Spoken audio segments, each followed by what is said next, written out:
Puji Tuhan, Shalom, selamat pagi. Kita bersyukur untuk hari ini kita boleh bersama-sama beribadah. Mari setiap kita, kalian yang ada di rumah, kita siapkan hati untuk boleh memuji, membesarkan nama Tuhan. Bahkan kita akan diberkati lewat kebenaran firman Tuhan. Mari kita siapkan hati kita. Sebelumnya meminta kita semua berdiri, yang ada di rumah meminta untuk berdiri. Kita mau mendasarkan ibadah ini pada satu pengakuan bahwa pertolongan kita adalah di dalam nama Tuhan yang menjadikan langit dan bumi, yang tetap setia untuk selama-lamanya dan tidak pernah meninggalkan perbuatan tangannya. Kasih karunia dan damai sejahtera daripada Allah Bapa kita dan dari Tuhan Yesus Kristus menyertai kita sekalian. Amin. Silakan mengambil saat teduh.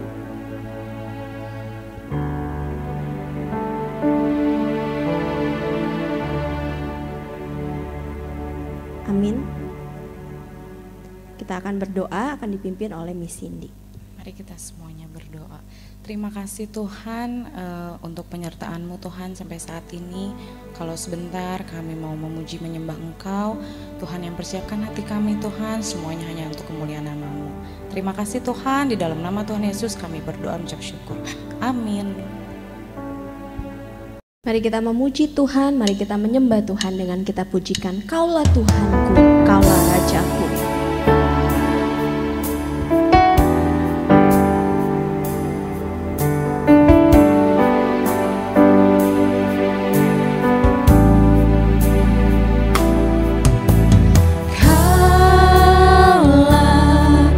Tuhanku, Kaulah Rajaku, Kaulah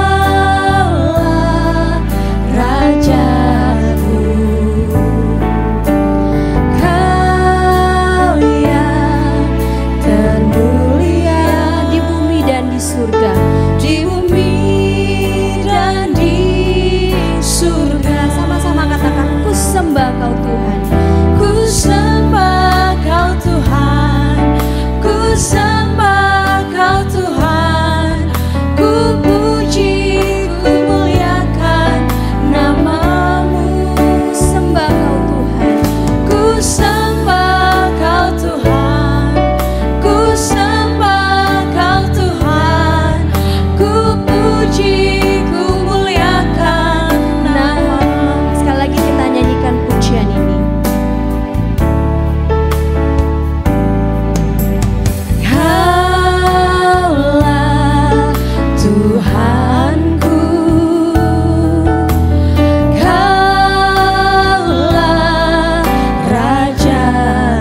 Shalom Bapak Ibu Guru dan teman-teman, baik di Bintang Mulia ataupun Tri Mulia yang dikasihi Tuhan. Dalam suasana Imlek ini, pertama-tama izinkan saya mengucapkan Kung Si Sinyen Mengen Santi Cuvuni. Kiranya di tahun baru Imlek ini, rekan-rekan boleh senantiasa mengalami berkat, pemeliharaan dan tuntunan Tuhan, sehingga kita dimampukan untuk hidup memuliakan Allah senantiasa. Dan saat ini kita sungguh bersyukur mendapatkan kesempatan sekali lagi untuk merenungkan firman Tuhan. Mari kita berdoa supaya renungan firman Tuhan pada saat ini boleh memberikan kepada kita kekuatan, tuntunan, dan penghiburan yang daripada Allah. Dan biarlah Tuhan memampukan kita untuk melakukan kebenaran firman-Nya. Mari bersatu hati kita berdoa. Bapa di surga, kami bersyukur dan berterima kasih kepadamu ya Tuhan. Engkau boleh menyertai kami, menuntun kami walaupun di tengah-tengah masa yang tidak mudah seperti situasi pandemik saat ini. Tetapi pun demikian kami melihat Engkau adalah Allah yang tidak pernah meninggalkan. Kami memasuki tahun baru Imlek dan tahun demi tahun kami melihat bagaimana pemeliharaan dan kebaikan Tuhan dinyatakan walaupun ada saat-saat kami menghadapi tantangan. Oleh sebab itu pimpinlah kami sehingga kami ketika hendak merenungkan firman Tuhan memiliki hati yang sungguh-sungguh rela dibentuk oleh Tuhan. Dan kami pun boleh menjadi murid-murid Kristus yang tidak hanya mengerti firman Tuhan, tetapi melakukan firman-Mu dalam kehidupan kami sehari lepas sehari. Terima kasih ya Tuhan, kiranya Engkau boleh menuntun kami, kiranya Tuhan boleh menolong kami merenungkan dan melakukan firman-Mu. Demi nama Tuhan Yesus Kristus, kami berdoa dan bersyukur. Yang percaya sama-sama katakan, amin, amin, amin.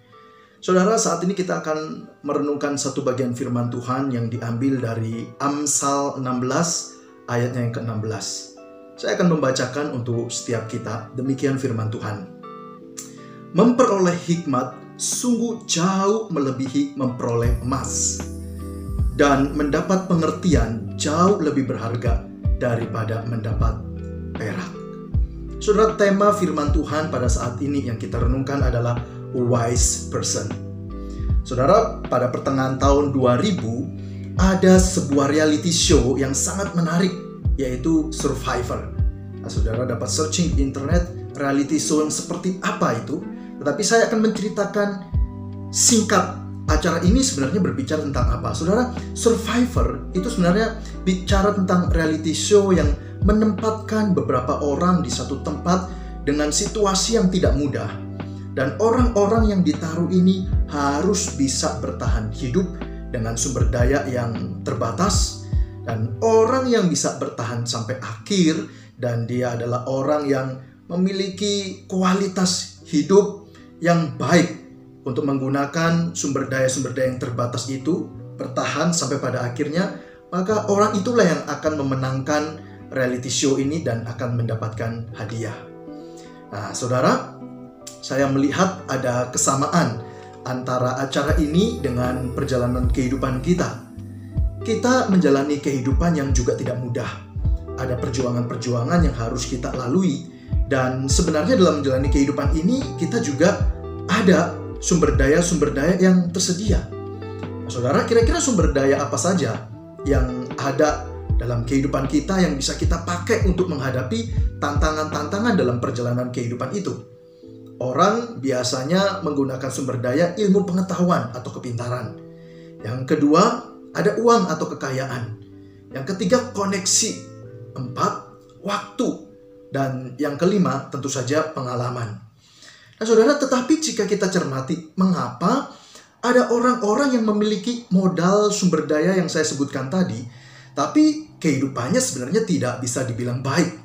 Kehidupannya tidak berjalan dengan memiliki kualitas yang baik. Saudara, jawabannya adalah karena ada satu modal yang sangat-sangat penting. Sehingga satu modal ini, saudara, kalau seandainya ada, bisa dipakai untuk mengoptimalkan kelima modal yang saya sebutkan tadi, saudara. Dan tanpa modal ini, maka kelima hal yang saya sebutkan di awal tadi tidak akan bisa digunakan secara optimal. Dan seseorang tidak akan memiliki kehidupan yang berkualitas. Saudara, sedemikian penting modal ini. Apakah modal yang saya maksudkan? Ya saudara, tidak lain dan tidak bukan adalah hikmat. Ya saudara, hikmat. Apa sih hikmat itu? Nah, kalau saya membaca berbagai macam definisi hikmat, maka saya bisa menyebutkan demikian. Hikmat adalah, saudara, pengertian yang dimiliki seseorang yang dipakai untuk mengelola kelima sumber daya yang saya sebutkan tadi, yaitu kepintaran, kekayaan, relasi, waktu, dan pengalaman. Semuanya ini dipakai dalam situasi tertentu sehingga bisa menghasilkan keputusan yang tepat, menghasilkan keputusan untuk hidup yang berkualitas. Nah, saudara, tanpa hikmat inilah, maka modal yang kita miliki untuk menjalani kehidupan itu menjadi sia-sia atau tidak membuat kehidupan kita menjadi lebih baik, tapi justru membawa kita pada pencobaan dan bisa membuat kita kemudian jatuh di dalam dosa. Nah, saudara, kita sudah belajar di dalam 2 chapel sebelumnya tentang apa itu hikmat dan bagaimana mendapatkan hikmat. Kali ini kita akan belajar tentang karakteristik hikmat. Ya, saudara, karakteristik orang berhikmat. Orang berhikmat itu seperti apa sih? Ini menjadi sesuatu hal yang sangat penting. Kalau kita ingat di masa pandemik ini, kita perlu tahu indikasi orang sakit COVID itu seperti apa. 1, dia demam. 2, dia bisa mengalami batuk atau cepat lelah. Atau indikasi yang lain adalah dia tidak bisa mencium, tidak bisa merasa. Nah, saudara, indikasi-indikasi itu kemudian dipakai untuk merefleksi ke kondisi seseorang untuk mengetahui tindakan apa yang selanjutnya harus dilakukan. Nah, demikian juga dengan karakteristik hikmat. Kita perlu mengetahuinya supaya kalau kita tahu dan itu ada dalam kehidupan kita, maka kita bersyukur akan hal itu dan kita semakin menggunakan hikmat itu untuk memiliki kehidupan yang berkualitas bagi kemuliaan Tuhan.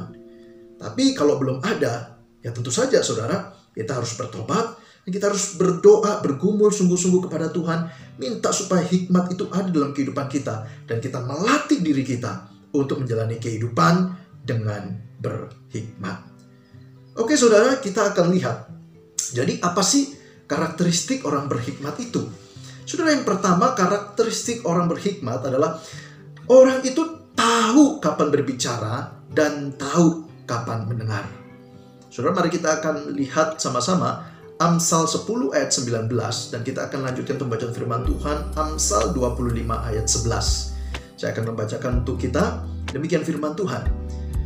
Di dalam banyak bicara pasti ada pelanggaran, tetapi siapa yang menahan bibirnya berakal budi.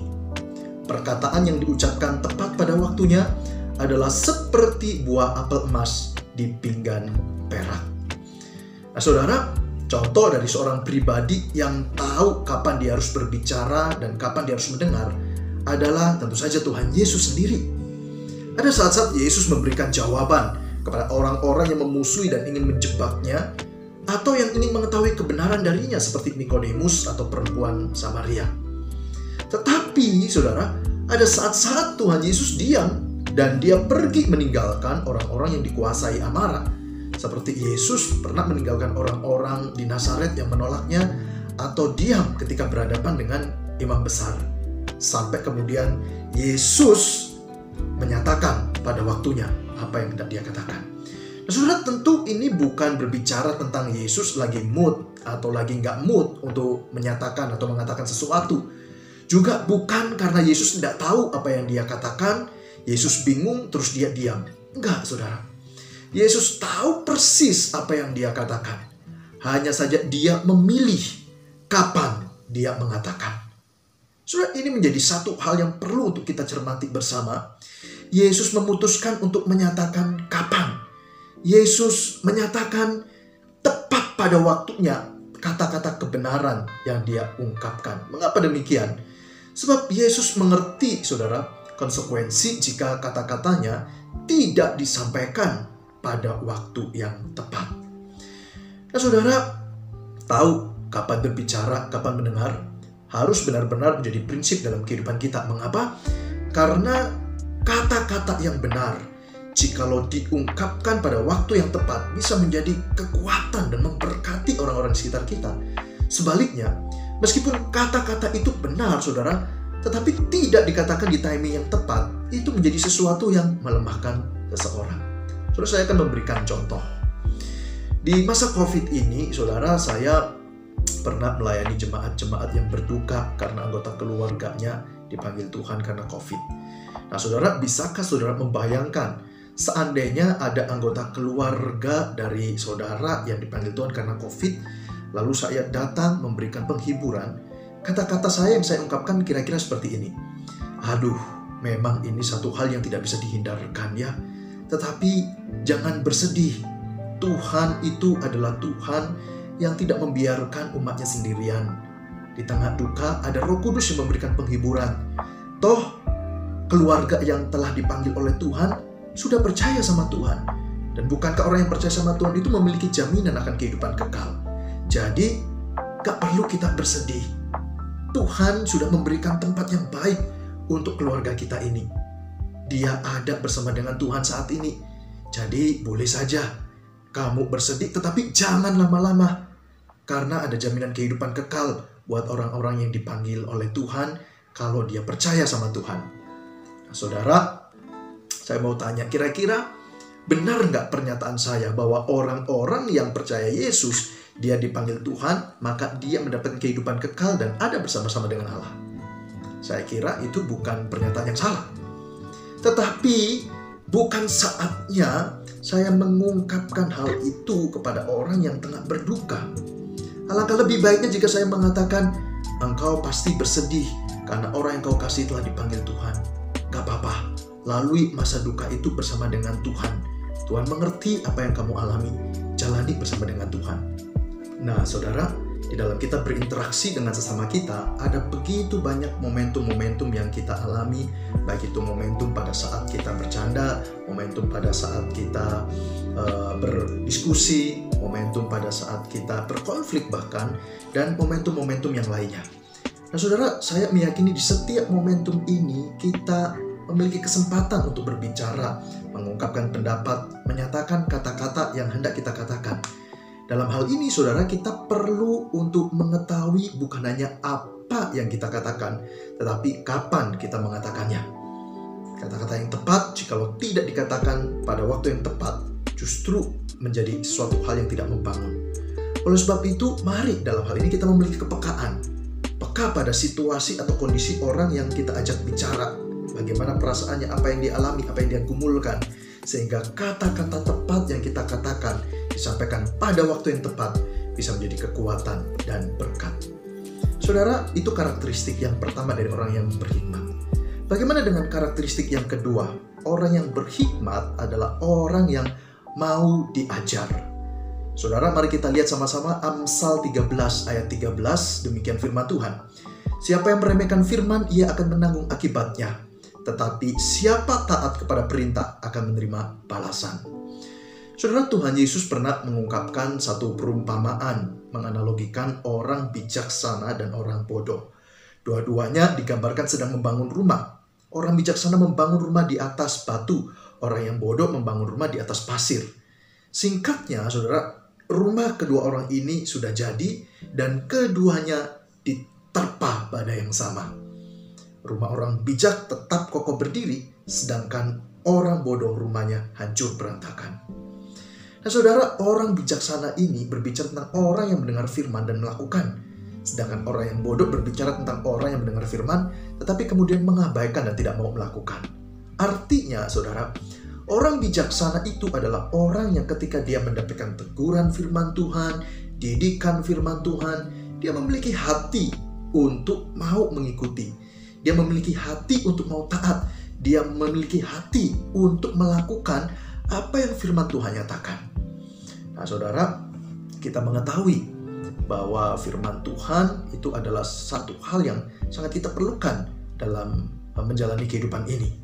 Dan kita sadar, nasihat itu tidak selalu dinyatakan melalui firman yang kita baca dari Alkitab. Ada saat-saat nasihat itu juga dinyatakan melalui orang yang lebih rohani atau lebih senior daripada kita. Oleh guru kita mungkin, oleh orang tua kita.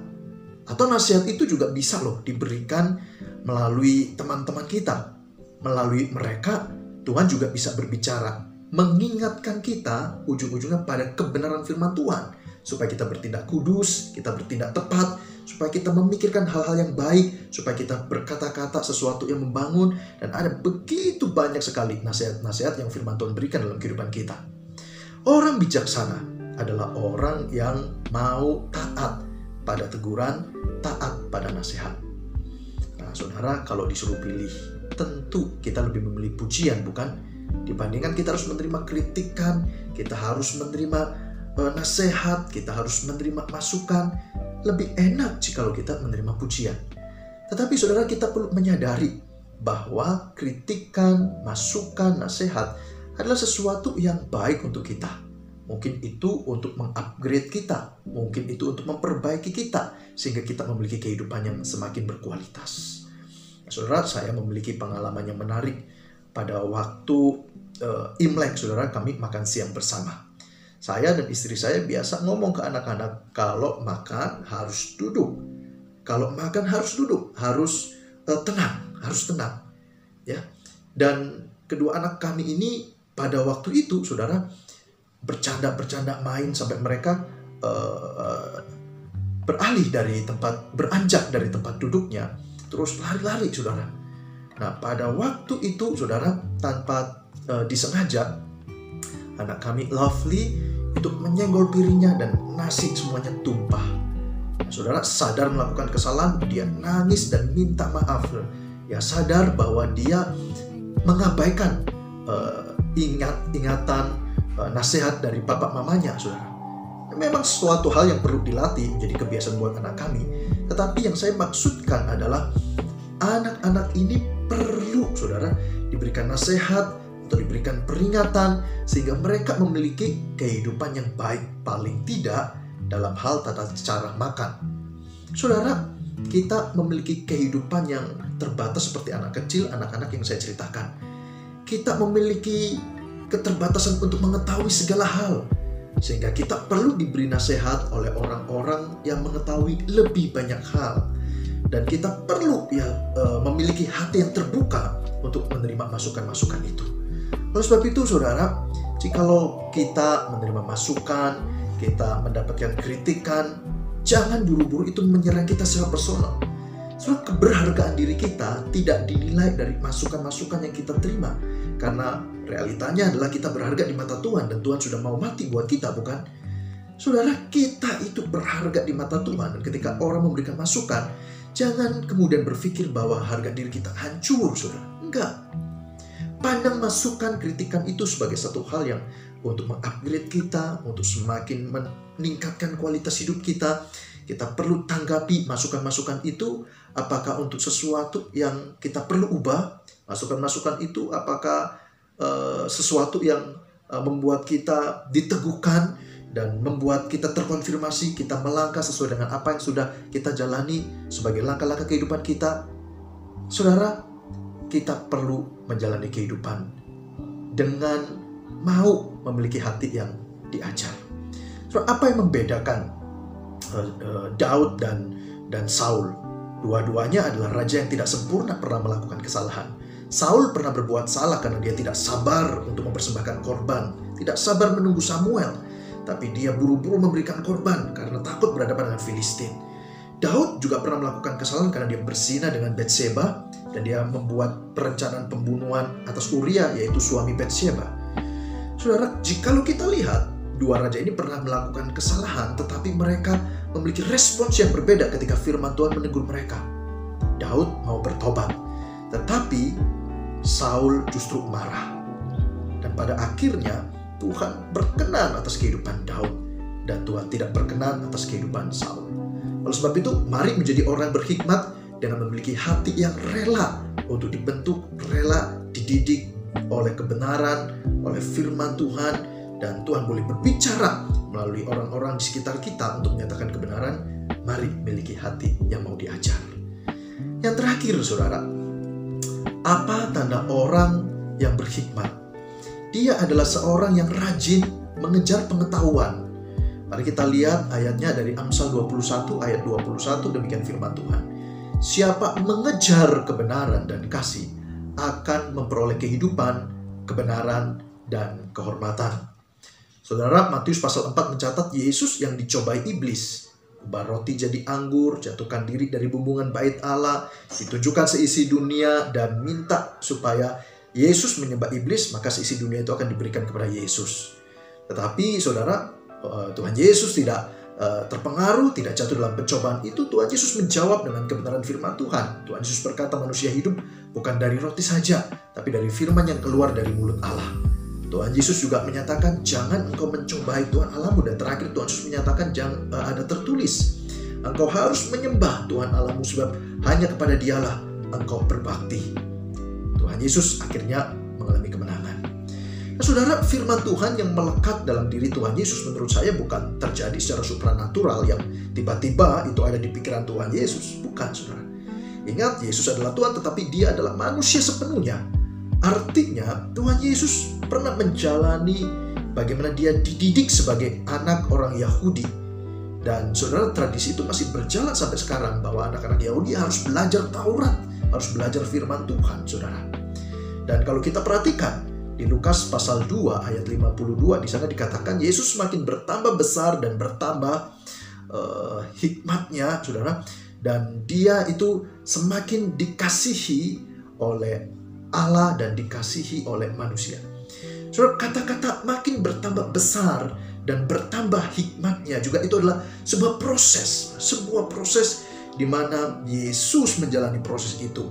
Dan Dia mengenal firman Tuhan, Dia menghafal firman Tuhan, menghidupi firman Tuhan, sehingga firman Tuhan itu melekat dalam kehidupan Tuhan Yesus. Artinya apa, saudara? Tuhan Yesus pun adalah pribadi yang memiliki kerajinan, keuletan, ketekunan untuk belajar, untuk mengejar pengetahuan. Dan ketika pengetahuan itu menjadi bagian dalam hidupnya, Tuhan Yesus oleh hikmat yang Dia miliki bisa memakai pengetahuan itu pada situasi-situasi yang krusial dalam kehidupannya, sehingga bisa mengambil keputusan yang berkualitas dan memuliakan nama Tuhan.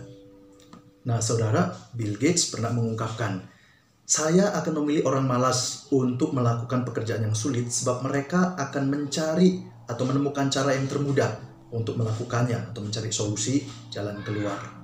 Nah, saudara, jikalau saudara pernah mendengar ungkapan ini, saudara, saya kira yang dimaksudkan Bill Gates bukan mendukung kemalasan. Dia tidak mendukung bagaimana orang itu menunda-nunda pekerjaan dan tidak mau bekerja dengan etos kerja yang baik. Bukan, saudara. Sebab jika kita lihat artikel yang lain bagaimana Bill Gates memperlakukan orang-orang yang bekerja di Microsoft, maka dia begitu tegas. Dia minta orang-orang bekerja memiliki etos kerja yang baik.